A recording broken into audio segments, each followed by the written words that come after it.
마태복음 11장 28절에서 30절까지입니다. 수고하고 무거운 짐진 자들아 다 내게로 오라. 내가 너희를 쉬게 하리라. 나는 마음이 온유하고 겸손하니 나의 멍에를 메고 내게 배우라. 그리하면 너희 마음이 쉼을 얻으리니 이는 내 멍에는 쉽고 내 짐은 가벼움이라 하시니라. 며칠 전 발표를 보니까 주요 19개국 중에서 우리나라 GDP가 꼴찌더군요. 우리나라는 세계 모범국가로 알려져 있는데 어느 날 갑자기 이렇게 추락해 버렸습니다. 생계 때문에 1만 원 이하의 물건을 훔치는 자 숫자가 4년 동안에 2배나 늘었다고 합니다. 저는 길을 걷다가 식당이 보이면 식당 안을 잘 들여다보는 습관이 생겼어요. 점심시간인데도 식당에 손님이 하나도 없는 그런 식당이 제법 있습니다. 그 식당을 하는 분은 아침부터 물건을 준비하고 음식장만 하고 손님이 오면 그분들을 맞이하려고 준비를 했을 텐데 한 명도 식당에 오지 않으니 그 마음이 얼마나 힘들겠어요.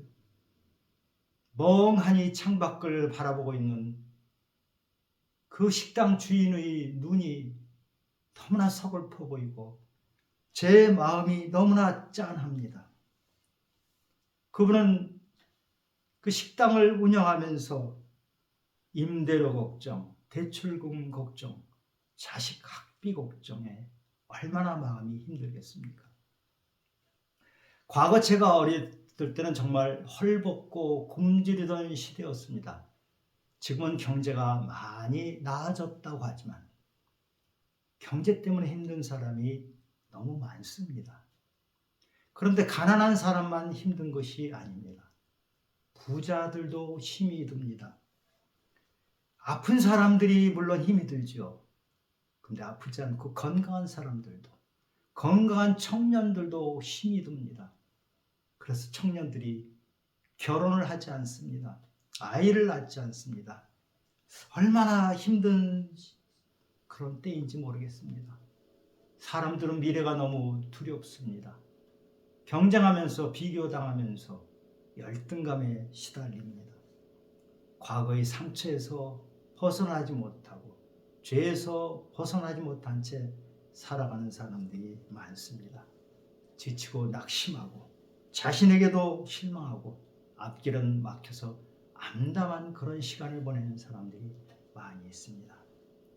누가복음 15장에 보면 아들이 집을 나가서 한참 있다가 집으로 돌아오는데 아버지가 그 아들을 맞이하러 갑니다. 저기 멀리서 아들이 오는데 그 아버지는 그 아들을 알아봅니다. 그리고 달려가서 목을 안고 껴안고 입을 맞춥니다. 아들에게 아버지가 말하지 않겠습니까? 아들아, 아들아, 네가 왜 돼지를 치고 있니? 아들아, 아들아, 네가 왜 돼지가 먹는 주엄 열매를 먹고 사니? 아버지 집은 이렇게 먹을 것이 많은데, 아버지 집은 이렇게 편한데, 너는 왜 멀리 가서 그러고 있었니? 집으로 와야지. 아들은 아버지께 죄를 지었어요. 아버지는 그러나 그 죄를 생각하지 않고 그 아들을 안타깝게 생각하며 이제 돌아올까 저제 돌아올까 하면서 그 아들을 기다리고 있었습니다. 예수님은 지금 무거운 짐을 지고 사는 이 시대의 사람들에게, 우리들에게 애타게 부르짖으십니다. 마태복음 11장 28절에 수고하고 무거운 짐진 자들아 다 내게로 오라. 내가 너희를 쉬게 하리라. 이 말씀을 하신 바로 앞에 보면 고라신과 벳세다, 가버나움에서 예수님이 그렇게 많은 기적을 행하셨습니다. 그렇게 많은 말씀을 주셨습니다. 그런데도 그들은 회개하지 않고 예수님께 돌아오지 않고 인생의 무거운 짐을 지은 채로 살아가고 있는 안타까운 것을 보면서 예수님께서 내게로 오라, 내게로 오라 이렇게 말씀하고 계십니다. 더군다나 당시에는 율법이 613개나 되는 것이 사람들을 얽어 모아서 그것에서 벗어나지 못하고 숨을 쉬기조차 어려운 그런 어려운 시절을 살고 있었습니다. 지금 우리는 예수님이 십자가에서 희생하셨기 때문에 율법에서 자유로워졌습니다. 그러나 율법에서는 자유로워졌지만 우리를 목죄고 우리 어깨를 무겁게 짓누르는 것이 너무나 많이 있습니다. 이렇게 마음의 짐이 무거울 때 사람들은 어떻게 합니까? 현실을 벗어나려고 하죠. 여행을 떠나는 사람들이 많이 있습니다. 여행을 떠나서 낯선 곳에 가서 내가 지금까지 익숙했던 것들을 벗어나서 좀 새로운 곳에 가보면 현실을 잊을 수가 있습니다. 그리고 어떤 사람은 자신의 욕망과 자신의 욕심에 몰두해서 더 깊이 빠져 들어가기도 합니다. 쾌락에 빠지기도 합니다. 술과 여자, 게임, 마약까지. 그리고 어떤 사람들은 코인을 합니다. 코인을 전부 다 나쁘다고 할 수는 없겠습니다만 그 심리의 기저 밑에는 한탕으로 하겠다는 것이 있지 않겠습니까? 로또를 사는 이유는 뭡니까? 한 번에 한탕에 인생을 바꾸겠다는 그런 생각을 하는 것 아닙니까? 그런데 어떻습니까? 이런 방법들로 하는 것이 과연 우리 무거운 짐을 덜어주던가요? 잠시 그럴 수는 있습니다. 그런데 그 짐을 완전히 덜어주는 것은 아닙니다. 때로는 그 짐을 점점 더 무겁게 합니다. 솔로몬은 여러분 아시다시피 이스라엘 역사상 가장 부유한 왕이었습니다. 그가 정복했던 땅이 가장 넓었습니다. 아내가 1000명에 이르렀습니다. 지혜의 왕이었습니다. 그는 이 세상에서 가질 수 있는 것은 다 가져왔던 왕입니다. 그가 하고 싶었던 것을 이 땅에서 안 해본 것이 없을 것입니다. 그런데 그가 노년에 쓴 전도서에서 헛된다. 모든 것이 다 헛되다고 말합니다. 이 땅의 것을 가지고는 자신의 무거운 인생의 짐을 덜어낼 수가 없더라 하는 그런 고백입니다. 솔로몬은 전도서 12장 13절에서 전도서의 결론을 얘기합니다. 일의 결국을 다 들었으니 하나님을 경외하고 그의 명령들을 지킬지어다. 이것이 모든 사람의 본분이라 이렇게 말했습니다. 이 땅의 것을 할 수 있는 건 다 해봤지만 그것 가지고 문제가 풀리지 않더라. 여전히 짐이 있더라. 그래서 하나님 앞으로 가니까 그때 우리는 인생의 답을 찾을 수 있었다. 그 말을 한 것입니다. 예수님께서 내게로 오라고 우리를 초청하십니다. 예수님 당시에 예수님이 초청에 응했던 사람들이 어떤 사람들입니까? 몇 사람만 보겠습니다.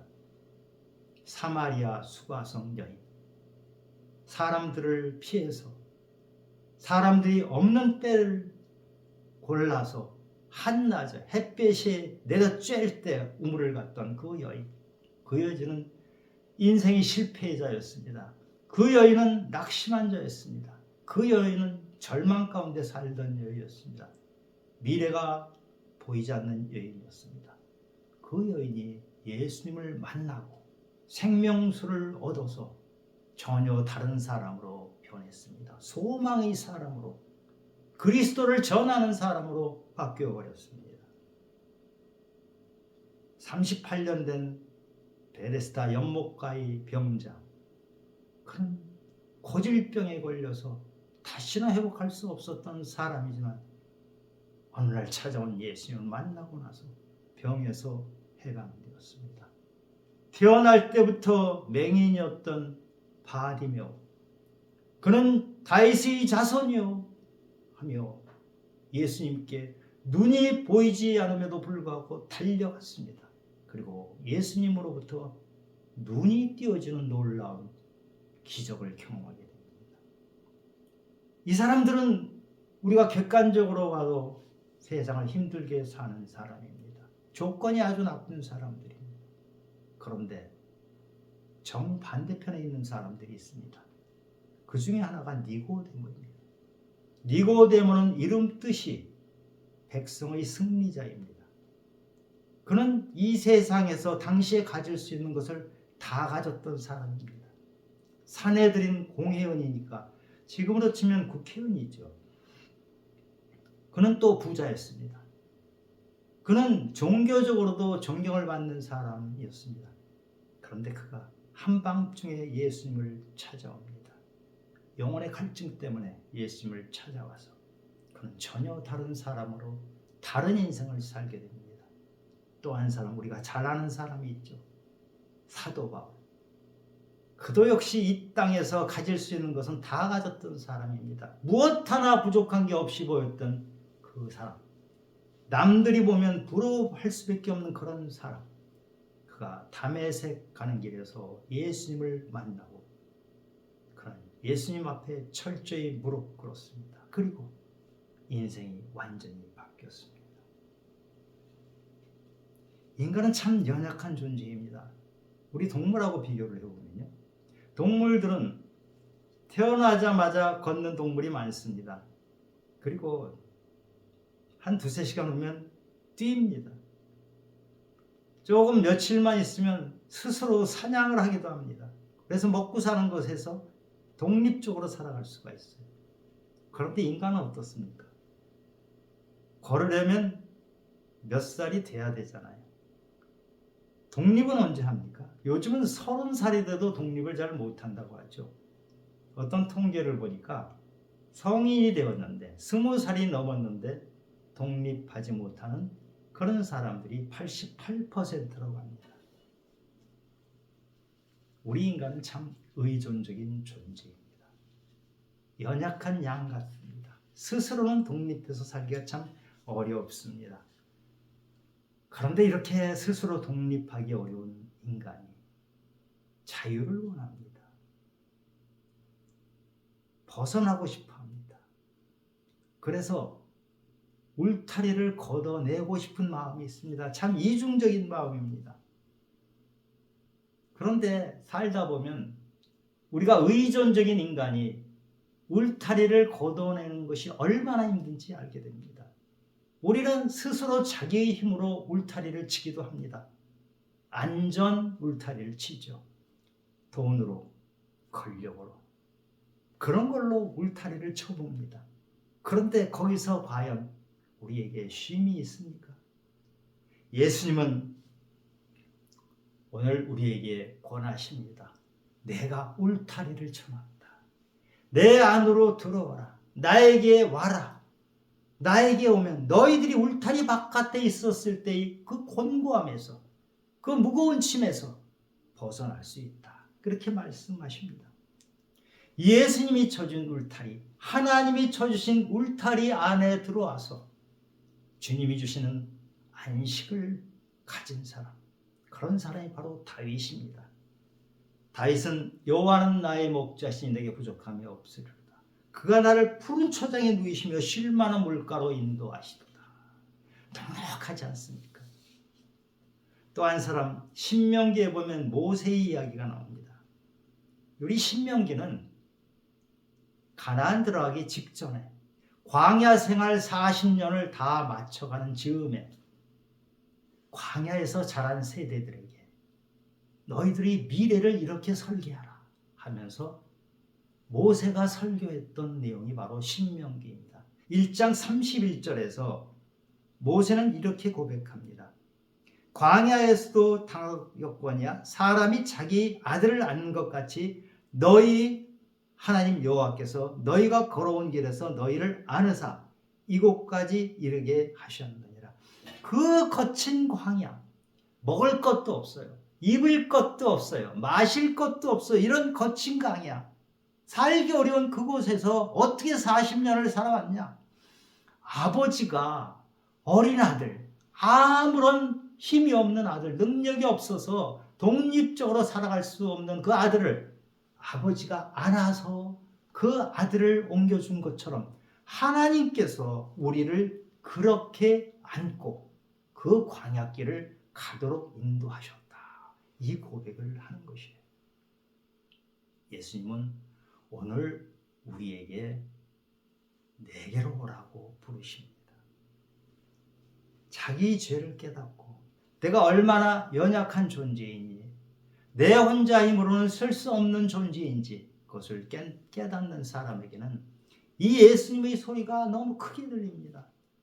내게로 오라고 하시는 예수님이 그 말씀이 그 울림 때문에 예수님께로 한 발짝 한 발짝 안 갈 수가 없습니다. 그러나 아직도 죄에 머무는 자들, 교만해서 내 힘으로 다 할 수 있다. 내 힘으로 바벨탑을 세워서 하늘 끝까지 닿을 수 있다고 생각하는 사람은 내게로 오라고 하시는 예수님의 음성이 들리지 않습니다. 예수님은 지금도 우리에게 말씀하십니다. 누구든지 목마른 자는 내게로 와서 마셔라. 진리를 알지니 진리가 너희를 자유롭게 하리라. 우리를 자유롭게 하는 진리가 바로 예수님이십니다. 예레미야 29장 12절에서는 너희가 내게 부르짖으면 내게 와서 기도하면 내가 너희 기도를 들을 것이요 너희가 온 마음으로 나를 구하면 나를 찾을 것이요 나를 만나리라. 우리가 예수님께로 나아가면 그곳에 우리는 쉼을 얻습니다. 지금 그 말씀을 하십니다. 울타리 밖에서 외롭고 고독한 그 삶에서 무거운 짐을 지고 사는 그 삶에서 그대로 머무르지 마시고 오늘 주님이 초청하시는 내게로 와서 쉼을 얻으라는 그 말씀에 응하시기 바랍니다. 내게로 오라고 하신 예수님께서 내게 배우라라고 말씀하십니다. 마태복음 11장 29절에 나는 마음이 온유하고 겸손하니 나의 멍에를 메고 내게 배우라. 그리하면 너희 마음이 쉼을 얻으리니 30절에 이는 내 멍에는 쉽고 내 짐은 가벼움이라 하시니라. 예수님은 온유하고 겸손한 분입니다. 그래서 우리는 그 예수님을 배워야 합니다. 그런데 여기서 좀 이상한 표현이 있습니다. 하필이면 나의 멍에를 메고 배우라라고 예수님께서 말씀하십니다.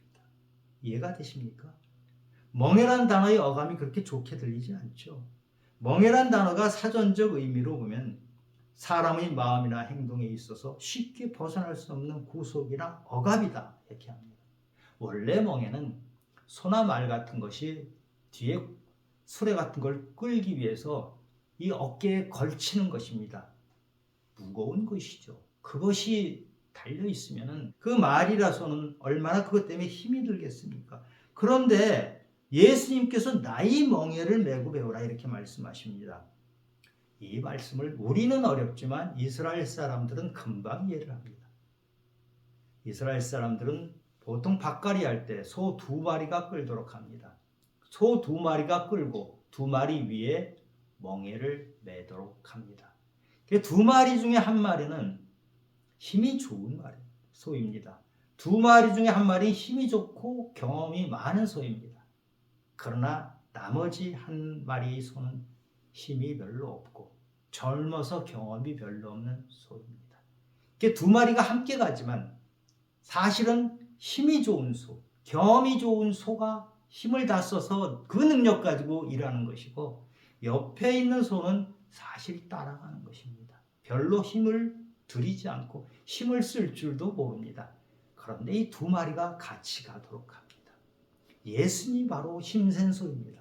우리 인생을 예수님의 멍에를 함께 하고 가면 예수님이 힘을 주시고 예수님이 능력을 보여주시면 우리는 쉽게 갈 수가 있는 것이에요. 내 짐이 가벼워지는 것이에요. 그래서 주님의 멍에는 쉽다고 합니다. 쉽다는 것 평안하다.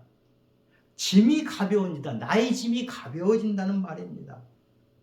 이것이 예수님께서 우리에게 나의 멍에를 메고 함께 하자 이것입니다. 주님을 우리가 머리로만 배우려면 제대로 배울 수가 없습니다. 주님이 지금 말씀하신 것처럼 나의 멍에를 메고 함께해라. 주님이 지신 멍에를 내가 함께 맸을 때 그 안에서 우리가 알지 못하던 놀라운 진리를 발견합니다. 주님과 함께 멍에를 맸을 때 그 멍에는 나를 묶어대는 멍에가 아니고 주님이 다 감당해 주시고 나는 그동안 무거웠던 것이 가벼워지고 그동안 내가 불편하고 힘들어서 거추장스럽고 막막했던 것에서 주님이 다 이끌어 주시기 때문에 평안한 삶이 내 앞에 놓이게 되는 것입니다. 우리가 힘을 얻으려면 무엇을 배워야 한다고 예수님 말씀하십니까? 주님의 온유와 겸손을 배우라고 하십니다. 온유와 겸손은 항상 세트로 함께 가는 말입니다. 내가 낮아지는 것입니다. 낮아지면 은혜를 받게 됩니다. 낮은 곳이 안전하고 낮은 곳이 편안한 곳입니다. 높은 것은 남들이 우러러보는 곳인지 모르지만 그것은 위험합니다. 불안합니다. 배도 무게중심이 낮아야 거친 파도를 이겨나갈 수가 있습니다. 온유가 무엇입니까? 온유는 야생마를 길들여서 훈련시켜서 준마가 되도록 하는 것입니다. 야생마는 멋대로 뛰노는 말입니다. 누구의 간섭도 받지 않고 누가 간섭하려고 하면 발로 차버리죠. 멋대로 자기 마음대로 행동하는 말이 야생마입니다. 이 야생마를 잘 길들이고 훈련하면 온순한 준마가 됩니다. 이 준마의 특징은 주인의 명령에 순종합니다. 야생마와 준마 중에 어느 것이 더 용감할까요? 얼핏 보면 야생마는 펄펄 뛰고 하니까 용감해 보이지만 적이 나타나거나 어려운 것이 있거나 하면 도망쳐버리는 것이 야생마입니다. 그러나 준마는 자기 주인이 타고 있으면 불덩이 속으로도 들어갑니다. 주인이 명령하면 목숨을 내놓고 갈 수 있는 것이 준마입니다. 그래서 준마가 훨씬 더 용감합니다. 야생마와 준마 중에 어느 것이 더 자유롭습니까? 펄펄 뛰고 하니까 야생마가 자유로워 보입니까? 야생마는 항상 불안 가운데 삽니다. 언제 사자에게 먹힐지 모르기 때문에 밤에도 잠을 편안히 못 잡니다. 그런데 준마는 더 편안한 잠을 잡니다. 그리고 더 자유를 느낍니다. 울타리를 주님이 쳐주셨기 때문에 울타리 안에 있으면 어느 것도 자기를 건드리지 않습니다. 그저 주님의 명령에만 순종하면 안전하고 자유롭고 편한 것이 바로 준마입니다. 밤중에도 걱정 없이 잠을 자는 것이 준마입니다. 야생마가 들판에서 마음대로 뛰노는 것을 자유라고 하지 않습니다. 방황이라고 합니다. 겉으로 보기에는 멋져 보이는지 몰라도 갈 바를 알지 못하고 헤매는 것이 바로 야생마입니다. 진정한 자유가 없습니다. 온유한 사람은 준마처럼 주인의 명령에 순종해서 진정한 자유를 느끼는 사람입니다. 제가 한동안은 헬만 헤세의 황야의 늑대라는 그 소설에 심취했던 젊은 시절이 있었습니다. 내가 너무 부자유하게 사는 것 같아서 다 제껴버리고 울타리 다 걷어버리고 내 마음껏 한번 살아보자 이렇게 생각하고 살아본 적이 있었습니다. 그런데 나에게 아무런 간섭이 없고 내 마음껏 내가 돌아가고 싶은 대로 돌아가고 하고 싶은 대로 했을 때 내 영혼이 얼마나 피폐해지는지 내가 얼마나 부자유스러운지 그렇게 하기 전에는 몰랐습니다. 그런데 깨달았습니다. 황야의 늑대는 자유로운 것이 아니고 방황합니다. 황야의 늑대는 건강하게 넉넉하게 사는 것이 아니고 피폐하게 삽니다. 그래서 예수님께서는 오늘 말씀하십니다. 내게로 오라.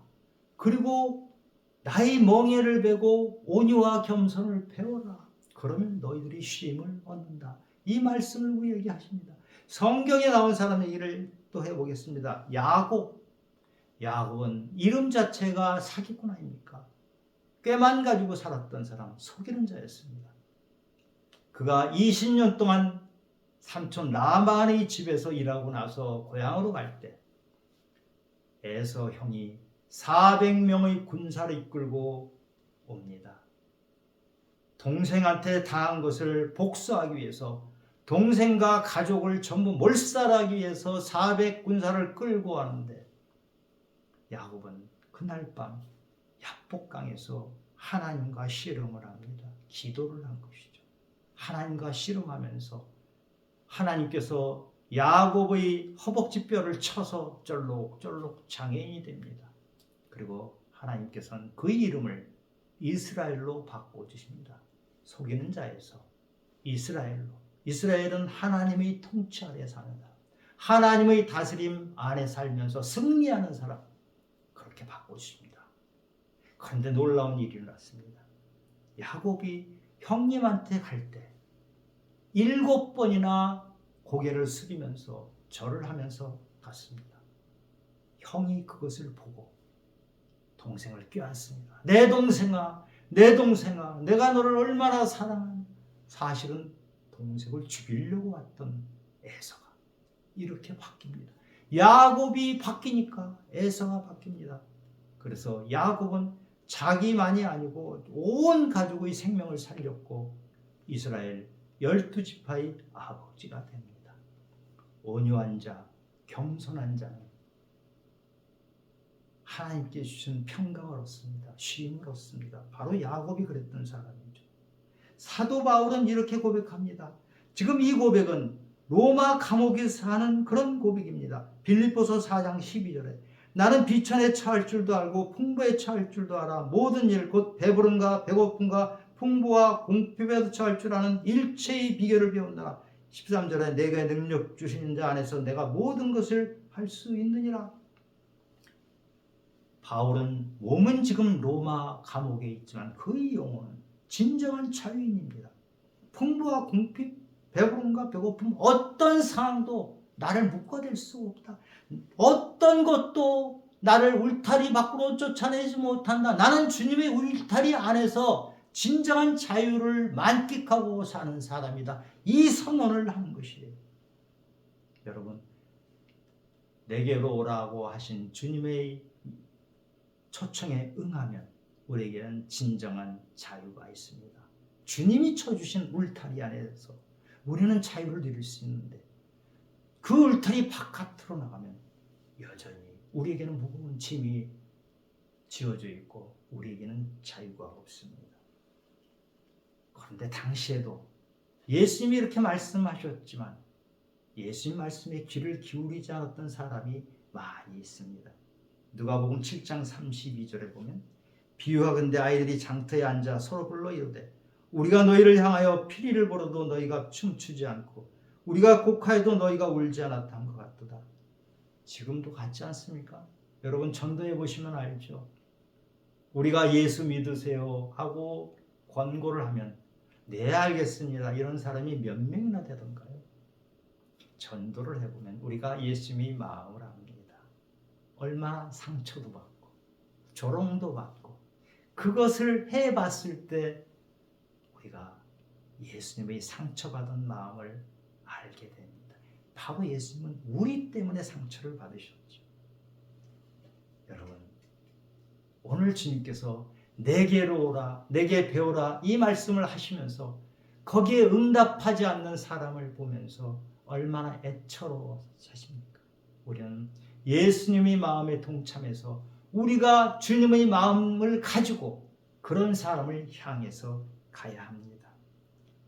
낮아지기 바랍니다. 겸손해지고 온유하기 바랍니다.